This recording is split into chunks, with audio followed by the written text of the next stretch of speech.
નમસ્તે દર્શક મિત્રો, આજે સવારમાં આપણે એક અત્યંત ગંભીર મુદ્દાની ચર્ચા કરવી છે, કારણ કે 20 વર્ષ પહેલાની ઘટના જે બની હતી એમાં આજે શું પરિસ્થિતિ છે એ આ કાળચક્રમાં આજે એની છણાવટ કરવી છે.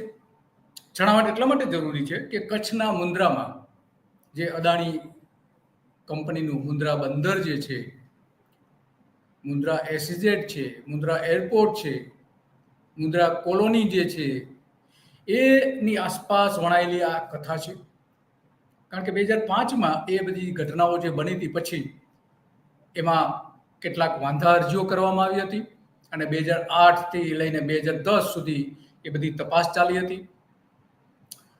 સુનીતા નારાયણ નામની એક સમિતિ બની હતી કે જે એ સમિતિ તપાસ કરવા આવી હતી અને એમણે અહીંયા જે જંગલો હતા મુન્દ્રામાં, ચેરના જંગલો, અત્યંત મૂલ્યવાન જંગલો, દુર્લભ જંગલો, એ સેટેલાઇટ ઇમેજના આધારે નક્કી કરવામાં આવ્યું. તો લગભગ 1000 જેટલા હેક્ટરમાં આ જે જંગલો હતા ચેરના, એમાં કઈ રીતે એ જંગલો સાફ થઈ ગયા, કઈ રીતે બળી ગયા, ખાડી પૂરી દેવામાં આવી, એ બધી જ ઘટનાઓને અંગે તપાસ કરી હતી. તપાસ એટલા માટે કરી હતી કે કેન્દ્ર સરકારના વન અને પર્યાવરણ મંત્રાલયે એક નોટિસ આપી હતી.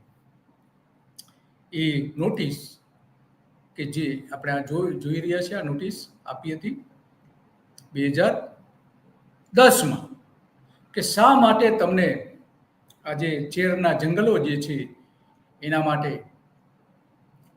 તમે જે નિયમોના ભંગ કરેલા છે, પર્યાવરણના ભંગ કરેલા છે, એસઇઝેડનો જે ભંગ કરેલો છે, એ આખી જે બાબતો હતી એની ચર્ચા એમાં કરવામાં આવી હતી. આ એ સમયના તસવીરો છે 2010ની. ત્યાં આખી જે સમિતિ રચી હતી, સમિતિ ત્યાં ગઈ હતી પર્યાવરણની તપાસ માટે, પર્યાવરણ વિભાગની, એણે આ બધી લીધેલી તસવીરો છે 2010ની. તો આ આખી ઘટના આપણે એટલા માટે ચર્ચા કરવી જરૂરી છે કે ગઈકાલે આપણે જોયું કે કોંગ્રેસના સમયમાં અમરસિંહ ચૌધરીની સરકારે જંગલોમાં કેટલું નિકંદન કાઢ્યું હતું એની ચર્ચા કરી. એ નિકંદન ત્યારે નીકળ્યું હતું ત્યારે એ વન પ્રધાન હતા અમરસિંહ ચૌધરીને, અને એ જંગલો કપાયા પછી મુખ્ય પ્રધાન થયા હતા. તો આ લગભગ એવો જ કિસ્સો છે કે નરેન્દ્ર મોદીના સમયમાં આ જે જંગલો કપાયા હતા, ચેરના જંગલો મુન્દ્રા બંદર ઉપર, અને પછી એ મુન્દ્રા બંદર ઉપર જંગલો કપાયા પછી, નાશ પામ્યા પછી, બળી ગયા પછી નરેન્દ્ર મોદી વડાપ્રધાન થયા. તો આ બે ગુજરાતની એવી શખ્સિયત છે કે જેના કારણે જંગલો કપાવાના કારણે એને બઢતી મળી હતી, લોકોએ બઢતી આપી હતી. અને ત્રીજા જે નેતા, ઉદ્યોગના નેતા, ઉદ્યોગપતિ નેતા ગૌતમ અદાણીની પણ પ્રગતિ થઈ. એ નરેન્દ્ર મોદી વડાપ્રધાન થયા પછી આ બધી ઘટનાઓ બની. તો આ જે આખી ઘટના હતી એમાં આપણે મહત્વનું એટલા માટે છે કે જે આ નોટિસ આપણે જોઈ, એ નોટિસ આપી અને એમાં ઘણા બધા મુદ્દાઓની છણાવટ કરવામાં આવી હતી. એમાં એવું કહેવામાં આવ્યું હતું કે આ જે જંગલો જે કપાયા છે એના માટે નિયમોનો ભંગ થયો છે. અદાણીએ આ આખી જે બાબતો સામે આવી હતી અને પછી એ જે અહેવાલ અને નોટિસો જે આપવામાં આવી હતી કે રિસ્ટોરેશન કરવું, કારણ કે ત્યાં પાઇપલાઇન નાખવામાં આવી હતી. આ પાઇપલાઇનની તસવીર પણ આપણે જોઈએ આગળ. પાઇપલાઇન પણ નાખવામાં આવી હતી અને એ પાઇપલાઇનમાં પણ ઘણા બધા ભંગ થયા હતા, નિયમોના ભંગ થયા હતા.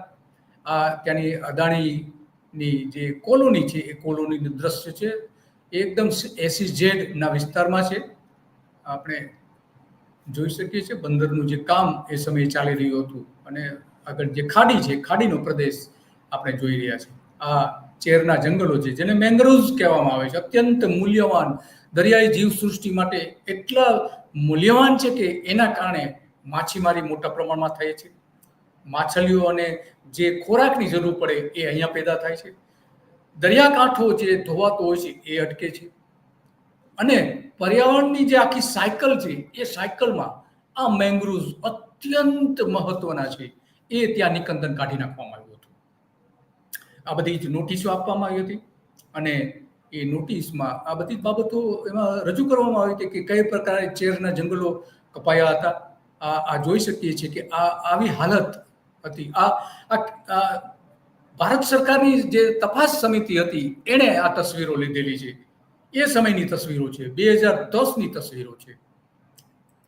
એમાં આપણે જોઈ શકીએ છીએ કે મેંગ્રુવ્સના જે થળિયા માત્ર દેખાઈ રહ્યા છે, બાકીના બધા સાફ થઈ ગયા છે. સ્પષ્ટપણે દેખાય છે આમાં. આ જે બળી ગયા હતા જંગલો એ આપણે જોઈ શકીએ છીએ. તો આ મહત્વની બાબત, કચ્છ એક રણ પ્રદેશ છે અને એમાં જે દરિયાકાંઠે આ અત્યંત જરૂરી વૃક્ષો છે દરિયા માટેના, કચ્છ માટેના. આ પાઇપલાઇનનું દ્રશ્ય આપણે જોઈ શકીએ છીએ, કઈ રીતે આડેધડ પાઇપલાઇન નાખવામાં આવી હતી દરિયાની અંદર, કઈ રીતે બહાર પાઇપલાઇન નાખવામાં આવી હતી અને પાઇપલાઇનથી ઘણું બધું નુકસાન પણ થવાની સંભાવનાઓ હતી. આ બધી તસવીરો એ સમયે કેન્દ્ર સરકારની જે સમિતિ છે એણે લીધી હતી. આમાં સ્પષ્ટપણે આપણે જોઈ શકીએ છીએ કે પાઇપલાઇન કઈ રીતે નાખવામાં આવી હતી દરિયાકાંઠે, દરિયાની ખાડીમાં, અને આ ખાડી પૂરી દેવામાં આવી હતી. ખરેખર જે શરતો મૂકવામાં આવી હતી એ શરતો પ્રમાણે એમાં ઘણા બધા બાબતો આપણે સામે, જો રસ્તો પણ ત્યાં બનાવી દેવામાં આવ્યો હતો SSZ વિસ્તારમાં, રસ્તો અને બાંધકામો જે બધા ત્યાં થયા હતા, ફેક્ટરી જે બની હતી, એ બધી જ આપણે આ જોઈ શકીએ છીએ. આ સમિતિના ત્યાં જે લોકોને મળીને બધું જે રિપોર્ટ એમણે મેળવેલું છે એ આપણે જોઈ શકીએ છીએ. અને આ એટલા માટે અત્યંત જરૂરી છે કે કાલચક્રમાં આ બધી બાબતો આપણે બતાવવી, અને એ બતાવ્યા પછી આખી જે પરિસ્થિતિ છે એ પરિસ્થિતિને અનુરૂપ આપણે જે કામગીરી થવી જોઈએ એ કામગીરી થઈ નહીં, અને એના કારણે આ બધી બાબતો જે છે એ અત્યંત મહત્વની બની જાય છે. એ શું બાબતો હતી એ આપણે એની આપણે ચર્ચા પણ કરીએ કે આ બાબતો શું હતી અને કઈ બાબતો. એમાં ખાસ કરીને મુન્દ્રા પર્યાવરણના ભંગના કારણે કારણ બતાવો નોટિસ એ આપવામાં આવી હતી, અને ઈસવીસન 2010માં મુન્દ્રા પ્રોજેક્ટ આફતમાં આવી ગયો હતો આ નોટિસોના કારણે. કારણ કે સુનીતાની જે સમિતિ બની હતી, સુનીતિ નારાયણની, એમણે કેન્દ્ર સરકારને ભલામણ કરી હતી કે આ જે પર્યાવરણની ભરપાઈ કરવા માટે 200 કરોડ રૂપિયાનો દંડ કરવો અને એમાંથી ફરીથી મેંગ્રુવ્સના જંગલો ઊભા કરવા, એનો વૈકલ્પિક રીતે ઊભા કરવા, અને ત્યાં જે કાપી નાખવામાં આવ્યા છે ત્યાં પણ પછી એનો કોઈ અમલ થયો નહીં. નરેન્દ્ર મોદી વડાપ્રધાન થઈ ગયા પછી આ બધું જ આખું પ્રકરણ રફે દફે થઈ ગયું છે, અને કેટલાક કોર્ટના ચુકાદા પણ છે એમાં.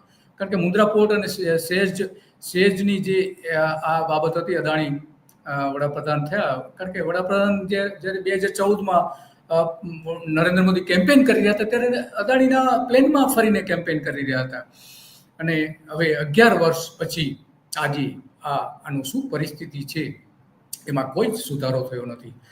કારણ કે આ બધી બાબતો પર્યાવરણ વન મંત્રાલય, પર્યાવરણ અને વન મંત્રાલયના અધિક નિયામક ડોક્ટર એ સેન્થિલ વેલને સ્થળ મુલાકાત લીધી હતી, જે આપણે તસવીર જોઈ, અને એમણે આ બધું જ 6 થી 7 ડિસેમ્બર 2010ના રોજ ગુજરાત પ્રદૂષણ નિયંત્રણ બોર્ડ અને ગુજરાત ઇકોલોજી કમિશનના અધિકારીઓ સાથે આ સેન્થિલ એ મુલાકાત લીધી હતી. ડોક્ટર એ સેન્થિલે મુલાકાત લીધી હતી અને આ બધો જ રિપોર્ટ, નાનામાં નાની બાબતોનો એક અહેવાલ તૈયાર કર્યો હતો, અને 14 ડિસેમ્બર 2010ના રોજ અધિક નિયામક ડોક્ટર એ સેન્થિલ દ્વારા સ્થળ મુલાકાત અને એનો અહેવાલ રજૂ કરી દેવામાં આવ્યો હતો કેન્દ્ર સરકારે.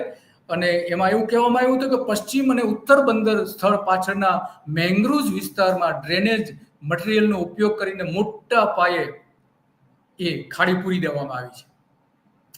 પશ્ચિમ અને ઉત્તર બંદર બાજુના જમીન વિસ્તારમાં જમીન વધારવા માટે બંદરની જમીન તરફ ડ્રેનેજ મટીરિયલ નાખવામાં આવ્યું હતું. ડ્રેનેજ પૂરી દઈને એમાં મટીરિયલ નાખવામાં આવ્યું હતું, અને ઇન્ટરનેશનલ વિસ્તારમાં ઇન્ટરટાઇડલ એટલે કે દરિયાની ભરતી જે થાય છે એ આ ખાડીમાં ભરતી હતી. એ ડ્રેનેજ ડિસ્પોઝ પાઇપલાઇન પણ ત્યાં નાખી દેવામાં આવી હતી, અને આ પાઇપલાઇન ભરતીના પ્રવાહને અવરોધી રહી હોવાનું પણ એમનું મૂલ્યાંકન હતું, અને એના કારણે મેંગ્રુવ્સ સુકાઈ ગયા હતા.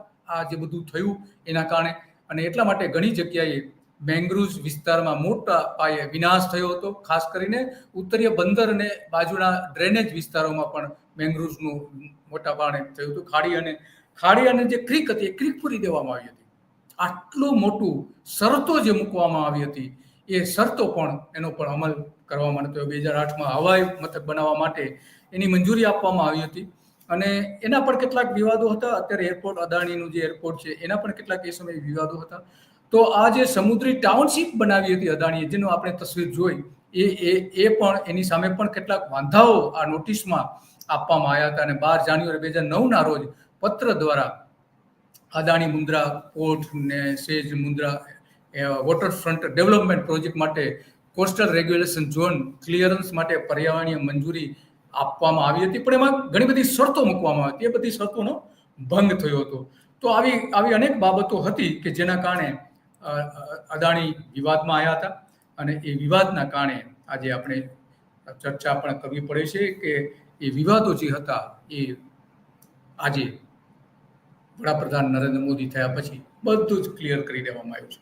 કોઈ એક્શન લેવામાં આવ્યા નથી. 2005ની સ્થિતિ જાળવવા માટેના આદેશો પણ થયા હતા, પરંતુ અદાણીને ઘણી બધી મદદ કરી મોદી સાહેબે અને કેટલીક જે એજન્સીઓ છે એમણે, કેટલીક લોકશાહી ઢબે કામ કરતી સંસ્થાઓ છે એમણે.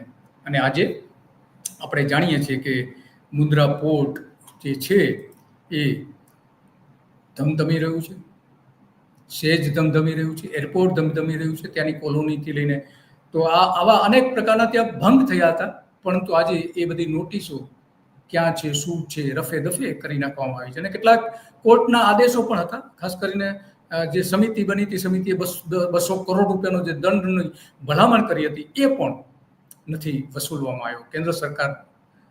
કેન્દ્ર સરકાર દ્વારા નરેન્દ્ર મોદી વડાપ્રધાન થયા પછી સૌથી મોટો ફાયદો અહીંયા અદાણીને થયો હતો. અને આના કારણે આ જે જંગલની એની બધી નોટિસો આપવામાં આવી હતી એના કારણે આપણે એવું કહી શકીએ કે અદાણીએ મોદીને મદદ કરી અને મોદી વડાપ્રધાન થયા પછી અદાણીને તમામ પ્રકારની મદદ કરી. તો આ કાલચક્રમાં આજે જે ભૂલાયેલું ઇતિહાસનું જે કલંકિત પાનું છે એની આજે આપણે ચર્ચા કરવી અત્યંત જરૂરી છે કે જે આપણા જંગલોની કઈ રીતે નેતાઓ દ્વારા કાપણી થતી છે, કઈ રીતે ઉદ્યોગો એને કાપી રહ્યા છે, એની આ એક ઉત્તમ ઉદાહરણ આપણે જોઈ શકીએ છીએ.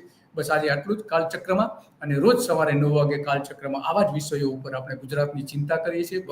ભવિષ્યનું સારામાં સારું ગુજરાત બને એના માટેની ચિંતા કરીએ છીએ કે જેથી કરીને અગાઉ જે ભૂલો થઈ છે એ ભૂલો આ નેતાઓ દ્વારા, ઉદ્યોગપતિઓ દ્વારા અને લોકો દ્વારા સુધરે એ માટેના આપણા આ પ્રયત્ન છે. બસ આજે આટલું જ, અને આવતીકાલે પણ આ જ પ્રકારના મુદ્દાઓ પર આપણે કાલચક્રમાં ચર્ચા કરીશું. નમસ્કાર.